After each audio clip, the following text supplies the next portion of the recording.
This is the Greg Bedard Patriots Podcast with Nick Kadlick. You are listening to the Greg Bedard Patriots Podcast with Nick Kadlick, part of the CLNS Media Network. Greg, let's dive right in before we jump into the mailbag this week. Stefon Diggs is obviously the biggest story of the week. Everybody's talking about it. We talked about it earlier in the week when Mike Vrabel was asked about Diggs before the OTA practice that was open to you guys. Since then, since we discussed the initial reaction from Vrabel, what have you heard about this Diggs situation? So what I've heard, asking people who are, pretty high up in the organization about their reaction to this, and basically, fleshing out, and we'll talk about it in a second, like, what are the chances that they release him or whatnot? What I am being told, and again, this is what I'm being told, I don't know exactly what the truth is, but these are people, that steer me the right way. This is basically, the team looks at this as, not a great look. Wish he was here a little bit more, but it's voluntary. What are you going to do? That's sort of where they are. And, part of this narrative, and, we'll get into a little bit more, because, the crying and the whining on Sports Talk Radio here in Boston about this.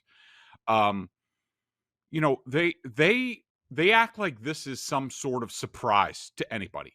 Okay. First of all, let's talk about, if the Patriots had their druthers, we know that they had other people, namely Chris Godwin, who was a guy who they wanted. I don't know if Chris Godwin, I think he's coming back from a serious injury. I don't know whether he's around the Bucs, whatever, what have you.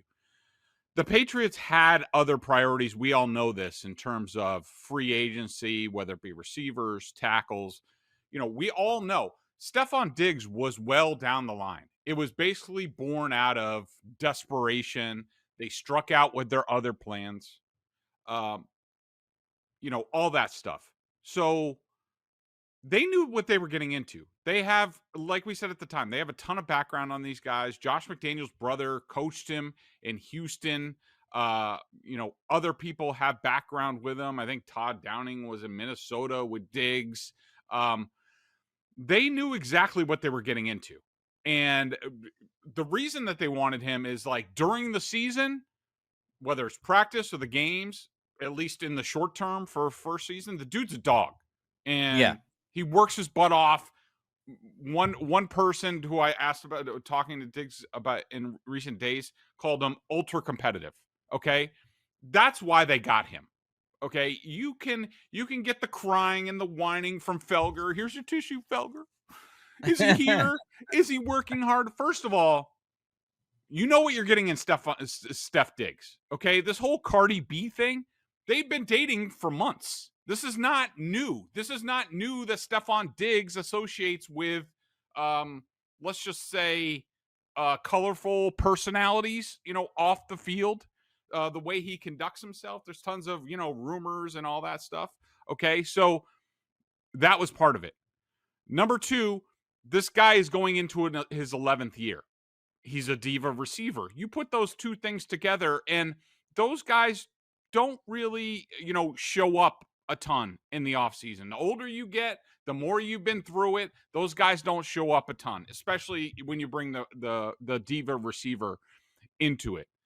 Third of all, he is rehabbing an ACL injury. He's not going to be on the field anymore. Yes, they got Stefon Diggs for his leadership.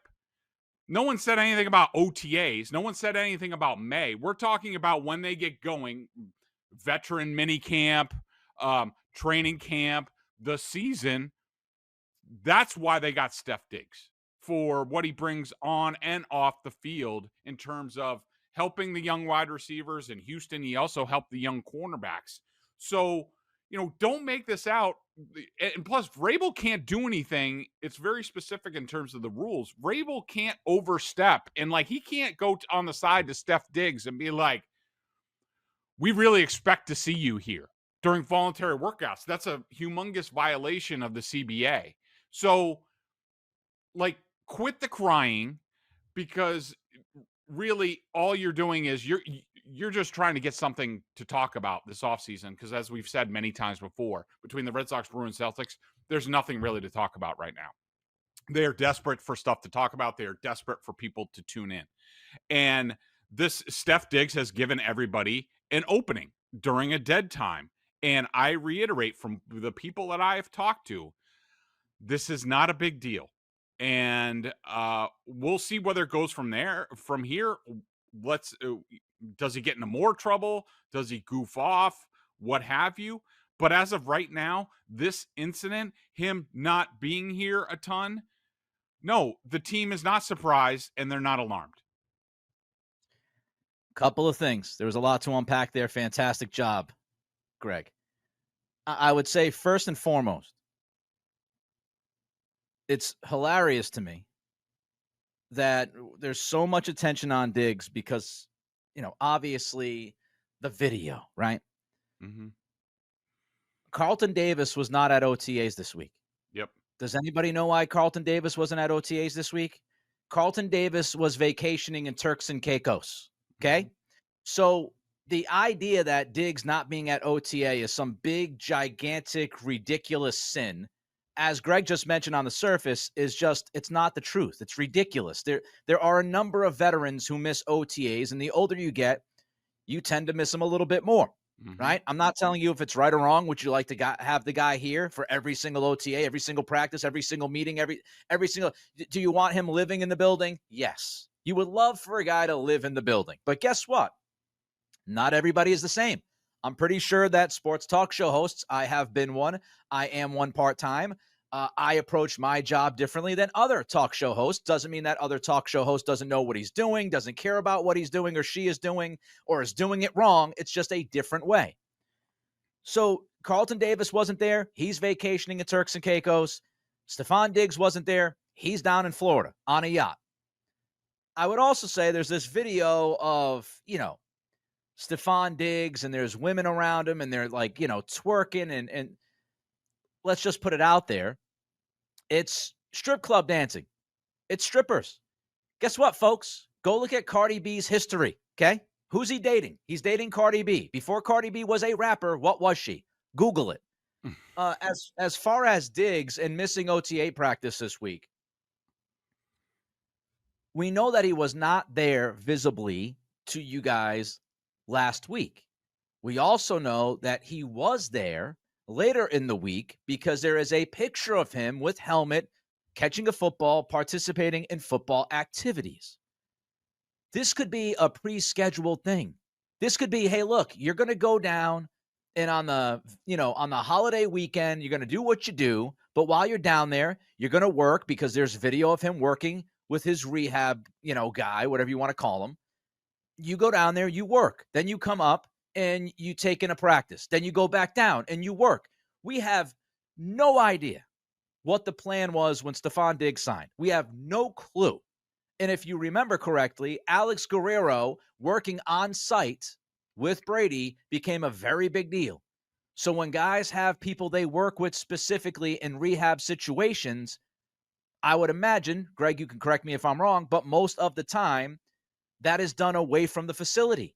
So if Diggs' guy is down in Florida and he continues his rehab process, that's where he goes. He goes down there and works in the rehab process. And while he's down there for Memorial Day weekend, he jumps on a yacht with his rapper girlfriend and is hanging out. Now, I'm not absolving him of, what might have happened on that video and putting himself in a situation to be on that video. But the idea of he's not here in person, all hell's breaking loose. Maybe it is behind the scenes, but I don't think it's one particular incident. And I specifically don't believe it's because he wasn't at an OTA practice in front of the media. Yeah, I completely agree with you. I mean, it's just the incessant whining and crying from talk show radio hosts, namely Felger, who yesterday, I don't know if you heard it or not, but he basically just whined and moaned about journalists, quote unquote, not doing their jobs. Okay. I have done my job. I have checked in. It's, I wouldn't say it's much ado about nothing, but like I said, all of the stuff that involves Steph Diggs, none of it is a surprise to anybody, especially the Patriots. Like, you could say, oh, well, Mac Hollins is here. He's watching. He's doing everything. Yeah, that's because the Patriots knew exactly what they were getting in Mac Hollins. They knew that he would be here and he would sort of be the de facto leader in the wide receiver room while other people might be here. They knew that that's par for the course with Mac Hollins. They also knew what was par for the course with Steph Diggs and, a lot of splashy veterans who have made money. Their offseason attendance is spotty, and there's nothing wrong about that. One thing I did want to say about Felger is what people need to understand. If Felger's going to stand up there and be like, I'm the journalism truther and these guys aren't doing their job, let me just translate a little bit for you on Sports Talk Radio.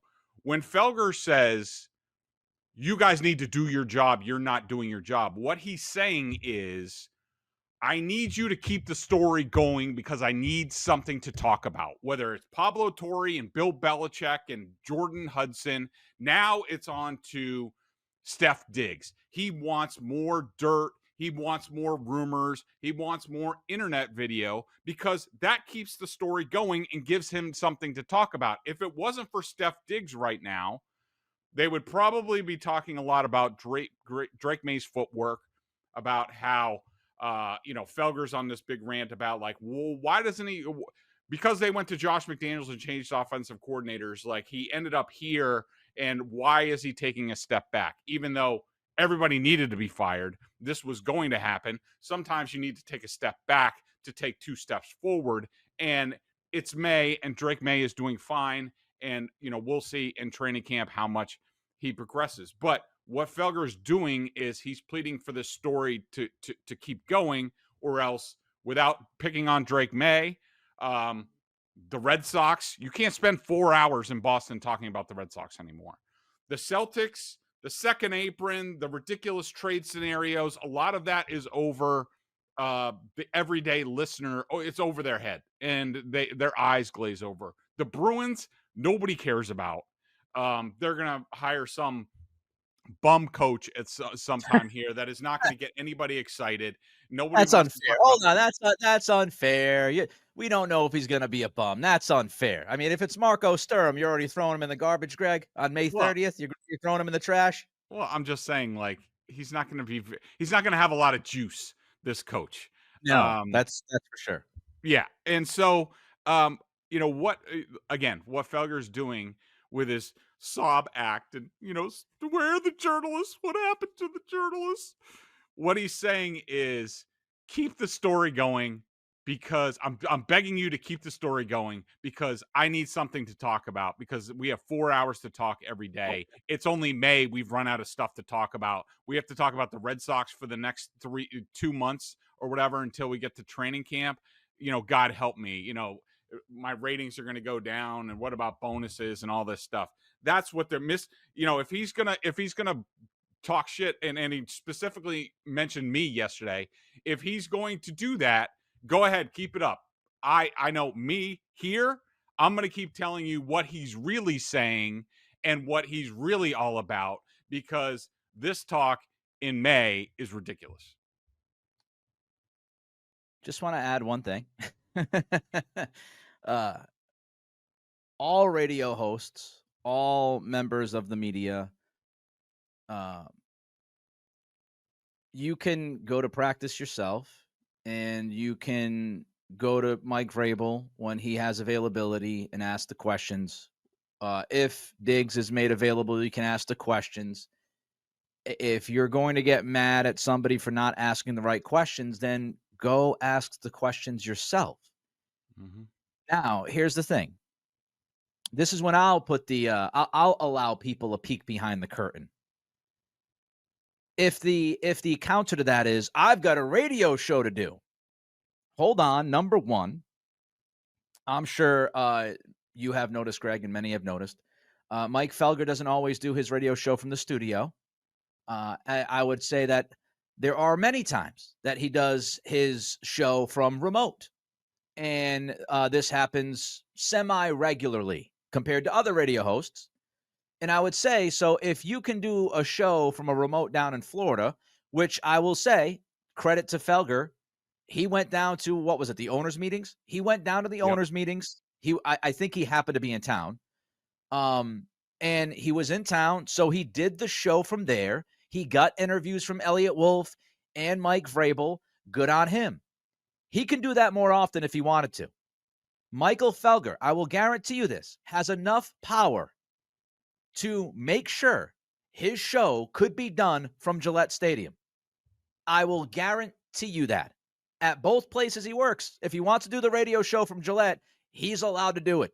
He would do it. Trust me. If he wanted to, the whole show would just move. Zoe and Beetle do it all the time during training camp. So this idea, NBC Sports Boston would move heaven and earth to allow Mike Felger to do a show, early edition, from Gillette Stadium. I guarantee you that. If Felger raised his hand and said, I want to go do every single show this week from Gillette Stadium so I can get down to the bottom of the Stefon Diggs thing, everybody would help him do that. So it's not that he's not allowed and that he can't do it and that other people have to do it. So I would just like to throw that out there. So if you're gonna throw shots at people, you're gonna throw shots at journalists who go there every day and do their job. Hey man, the counter is, why don't you just go do it? Because you can do it. You did it for a long time. So some people continue the grind, like Greg, like OG Karen Garigian. They continue the grind because that's what they do. And so it's always easy to throw rocks from the outside looking in. Before I get to one more question about Diggs. Real quick on that, you know what also? Sure. The way they have these OTAs set up, they actually fit perfectly in with Felger's timeline. So Vrabel is available about 11:45 a.m. Practice runs until about 1:45. So Felger, if he wanted to, could go down, be at Vrabel's availability, sit on the hill, watch Drake Maye for himself, watch who's there, watch all of this stuff. And then he could go on a sports talk radio program on location and tell everybody what he heard, what he saw, how his questions that he asked Vrabel, like all that stuff. He could certainly do that, and he chooses not to do that. All right. For those listening, we ask that you subscribe to the podcast, like and leave a review. And for those watching the show on CLNS, go ahead and hit that like button. Subscribe to the Patriots Press Pass YouTube channel where you can find our show and a lot of other great Patriots content. Also, please make sure to turn on your notifications so you know the instant a new video drops. You also want to check out Greg at BSJ, $50 for the year. Bedard Yacht doing a great job over there. Filling you in on all the latest Patriots news. All right, last question about Diggs before we get to the mailbag. Do you believe his roster spot is in any kind of danger? As of today, no. I mean, I wouldn't quite put the odds at 0%. Of him, we'll have to see how things progress. But as of today, what he's done to this point, no, I would put the chances of him, as of right now, his standing on this team is about, 98, 99%. There is nothing so far that has surprised the Patriots at all. It's part of the deal. Like we said, they were desperate to get in a wide receiver. Diggs was one of the few who was available. He's dealing with the ACL. They know everything that goes with that with him. And so far, look, the boat thing wasn't a great look, and they didn't love it. But it has, to this point, has not put his roster spot in jeopardy, and I don't expect that to change. All right, let's get to the mailbag. Now, I've shortened some of these questions for brevity purposes so we can get through them quickly. T. Chase, how big of a waste of time is Javon Baker? This team has swung and missed so many times on wide receivers. It's crazy. Didn't they even look at character, work ethic, and desire to improve with this guy? So, we've sort of been over the Javon Baker thing. We were all over it pretty much as soon as he was drafted. I mean, look, this guy was a borderline, I don't think it's overstating it to say that he was a huge character risk. There were a lot of teams. I think at one point I said like 25 teams that I had heard that had taken him off of their boards. And the Patriots, I think they traded up to pick him. And look, the whole draft class last year was a lot of risk for, not just character risk, but also, how much do they love football IQ, like all that stuff. And, so do I think that like Baker, is a waste of time? I don't, they reached for him, talented guy. For some reason, they thought it would work. I don't think he's a waste of time because of that talent. We've seen him make some plays, made some plays the other day in practice. I do think that he is in a boat of guys, especially a lot of guys out of last year's draft class, who are looking at long odds to make this roster. And a lot of it centers around, their football IQ and how quickly they are going to pick things up. And this isn't to say, I'm sure some people will jump on this and be like, well, Josh McDaniels, it's overcomplicated. It's this, it's that. Trust me, the guys that they brought in, especially on the offensive side, they're having no trouble picking it up. And there have been a ton of players over the years, in their first year, very early on, whether it's Malcolm Mitchell or Jacoby Myers. You just have to get the right guys. And they think they have the right guys now, in terms of rookies and also free agents. But whatever they were prioritizing last year when Elliott Wolf was picking the players, doesn't seem to be the right thing. And I wonder how many of these guys are going to be there at the end of the day. Dr. Doug 49. Greg, you've been consistently over-optimistic over the last years, usually only by one game, though. In 2023, you predicted 7 wins. They had 4. In 2024, you predicted 6. They again had 4. Now you're predicting 11 wins. Based on your track record, isn't 8 wins more realistic? Oh, Dr. Doug 49. He is just a beacon of optimism among the BSJ membership and in the comments. Trust me, not a fan favorite of a lot of people inside the BSJ member comments. And he loves bringing this stuff up. First of all, let me say this. My prediction that we discussed the other day, I wrote about at BSJ, that is not my official prediction. My official prediction comes out on the eve of the season. And since they open up, I think they open up at like 1:00, right? I mean, it used to be the day of because they'd be good and open up with like a night game or a late game. But because the Patriots are trash, they always have 1:00 games. So I have to do work a day ahead of time. Thanks for making me work harder, Patriots. So that's number one. And we need to see not only how things shake out with the Patriots, but how are things shaking out with other teams on their schedule, especially the first 4 teams that they play. We'll have a better idea at that time. So again, 11 wins is not my official prediction. He loves to bring this up that I was over by 3 in 2023. I was over by 2 last year, which really I don't think is that bad. I mean, I know some of the people around here were predicting like 10 wins last year. I don't know if that was Belichick's last season or Mayo, but let's just say I don't think I was among the most optimistic people in terms of the Patriots the past couple of years. Secondly, and why, and this leads to my confidence at this time for these Patriots, is just because the Patriots didn't win the amount of games that I said doesn't mean that my prediction was flawed. I would tell you the reason that I was optimistic that I was over was because, and what led to the ultimate result was incompetent coaching that I was not fully aware of.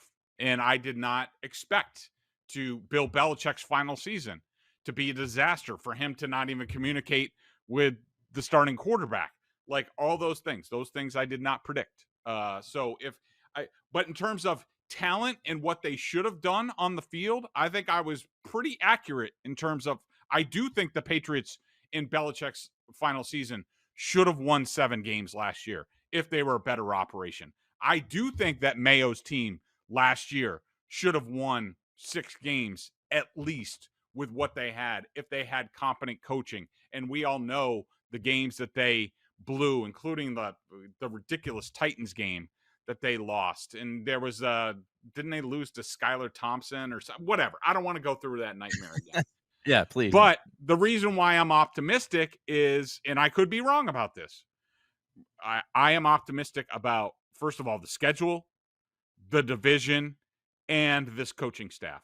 I have very high hopes for this coaching staff and that they will, what the last 2 staffs were, they underachieved. I think they're going to overachieve. And I think that's going to lead to somewhere in the realm of 9 to 11 wins. Ultimately, where I think they're going to fall, we'll find out right before the season starts. They're predictions, man. They're not guarantees. Like, it's all on paper before the season kicks off. Nobody has any idea how things are going to play out unless you have a bona fide contending team. Then you're pretty safe saying, 10, 11, 12 wins. It was easy when Brady was here to go, they'll win 11 games, 12 games. You were going to get it right if Brady was healthy pretty much every single time.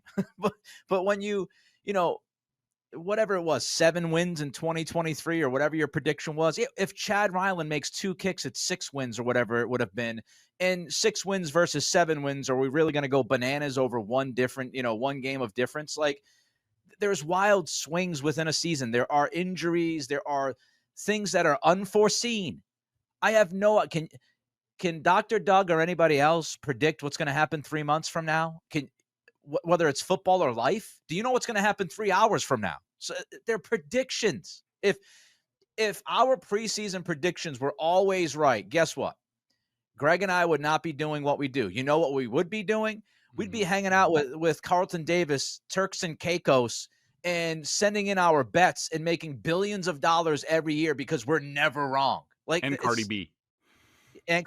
Like, it's a prediction. Just have fun with it. My God. Joey Jojo. Hi, Greg. With Mapu working out some with the linebackers, do you think there's enough there that if he can just make it to week 1 without missing time, it'll be enough to earn a roster spot, or is he just a long shot pretty much no matter what?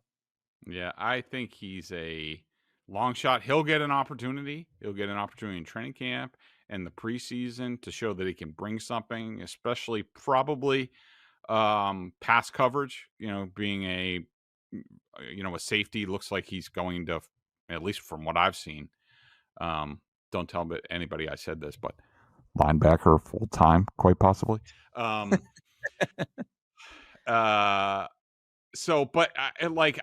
just have no confidence that he's going to stay healthy during camp. He gets hurt like all the time. He gets dinged up, and I don't think it's going to take very long for him to get something in camp, and he's going to be on the sidelines. Other guys are going to pass him, or he's going to fall further behind, and he's going to be released at some point. Rick J, 2018, my preference is a wide receiver roster made up of, in no particular order, Williams, Douglas, Diggs, Hollins, Bourne, with the 6th slot filled by whoever steps up among Chisholm, Polk, Booty. What are your thoughts, Greg? I would say that's a pretty accurate list. I mean, I think, Williams, Douglas, Diggs, we'll see when he gets back. I'm going to assume until I see something else that he's going to start the season on the PUP list and probably not be back to week 4 or 5, which is that would still be ahead of schedule and kind of a miracle if you really think about it.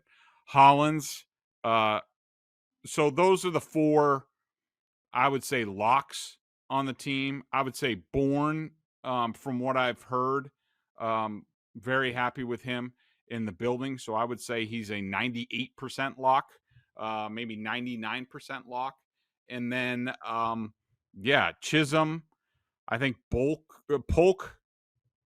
I mean, it's hard to judge because we haven't seen him do anything yet. Yeah. If he's an outright disaster, he could be cut. I mean, I think he has a decent chance.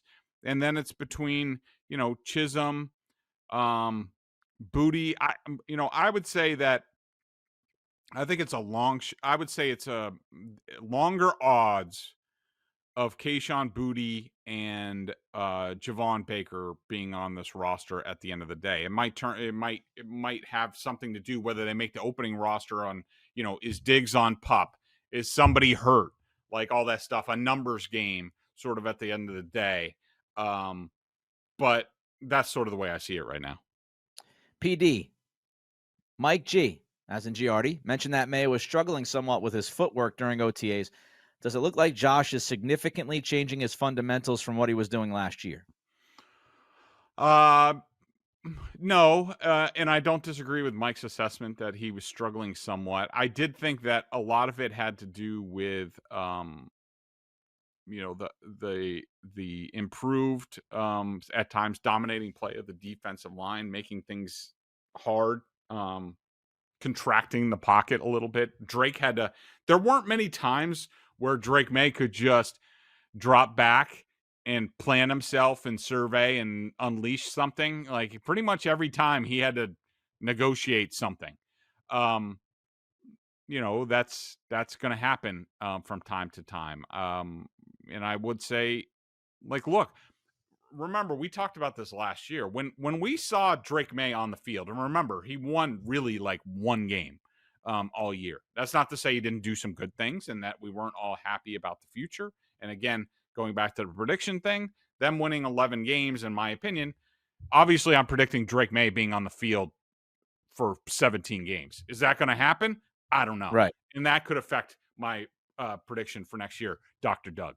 But remember, when Drake Maye ultimately got into the games, what we saw from him, his footwork, some of his mechanics, some of his decision-making, his turnovers, all that stuff, it wasn't all that different than what we saw at North Carolina during the summer with the Patriots. And that led me to say, look, if you're going to if this is the Drake Maye that you're going to put out there to start, that you think he's ready, they just should have done it from week one. He wasn't that improved. I don't know where they're getting this stuff from when they talk about like how greatly his mechanics improved last year. I didn't see that. I mean, look, he did a good job, but let's not pretend he didn't throw like, I don't know what is 14, 15 interceptions and fumble the ball and take sacks and, take hits when he didn't need to. Look, Drake Maye's still only 22 years old. I think he turns 23 in August.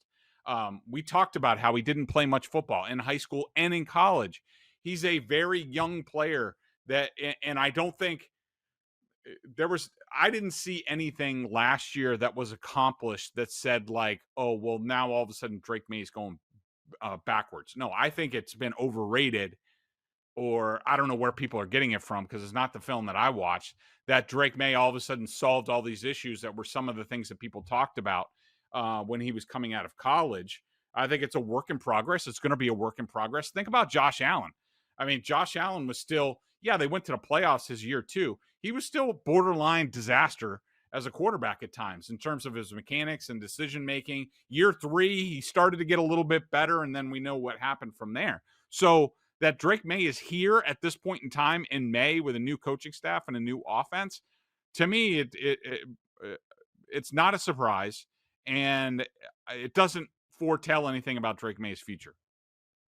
Ball knower Tony. You might want to rework that name, Tony. How soon can the team cut bait from Onwenu? According to Tom Curran, it's looking the exact same as last season, coming to camp out of shape. There's no way this team keeps going in this cycle with him, correct? I don't think that's correct. I think Big Mike is what he is. If they, I don't know, maybe if there's some alternative to Mike Onwenu emerged, a lower, say for example, Cole Strange, which we've seen Cole Strange get some snaps at right guard, which has been a little bit unusual. I think they're trying to figure out exactly where he's going to end up. But let's just say, for instance, that Cole Strange and Tyrese Robinson balled out this summer and were awesome. And they're like, Cole Strange is playing. He's going to be our starting left guard. Tyrese Robinson, he's got a chance to do some things. Not really thrilled with Mike Onwenu. Say he pulls a hammy or something and he's not out there, and they're just like, what are we doing? This guy didn't report in good shape again. How much does he love ball? Like all that stuff. Say that's part of the conversation. There's nothing stopping the Patriots from moving on from Mike Onwenu right now. And this is where the whole cash and cap thing comes into play. Because yes, as far as additions and big adding more big money for the Patriots, I think the odds are long about that, because they've spent over $300 million cash this year on the roster. They still have a ton of cap space, which if there's contracts that you didn't like that they gave out, whether it's Mike Onwenu, Kyle Duggar, whoever, if there's anything that the business-wise, what they did last year that you think is bad business for the Patriots and they gave it to the wrong guys, now is the time to eat that contract, because you have the cap space that's really going to do nothing. You can always create more cap space later if you need it on. You need it later on. So, as of right now, if they cut Mike Onwenu right now, it would be like $27 million in dead money. Woo! They have like $64 million in cap space. You can do it. So if you want to rid your books of any bad contracts, now is the time for the Patriots. Let's wrap it up with this one. 643. Am I wrong to not feel like there is too much optimism surrounding this team? Do Pats fans need to pump the brakes? I will say I liked how he brought in the Pats are back. You see from various places on the web is a bit much. You mean you like Jerry Thornton, our guy Jerry Thornton, who I love dearly. Look, it's been there have been some dark days around this team the past 3, 4, 5 seasons. These people have been used to basically their whole exercise, and I'm sure their bodies are tuned to this. It's almost like muscle memory of sticking their chests out every September, October, November, December, January, and February. They walk around like this the whole time, and they earned that for 20 years, and they did that for 20 years. And I think when camp comes around in September, I think their chest wants to go back out, but they've all been slunched over for a couple of years. And I do think there is a glimmer of hope with this Patriots team. Obviously, with my prediction, I think that they've upped the roster. I think that they've made a lot of progress. I like the coaching staff. I like Mike Vrabel. I like Josh McDaniels. I like what they're doing on defense. And so, look, what I think 643 is talking about is, a lot of these Patriots homers. You're going to get that from them.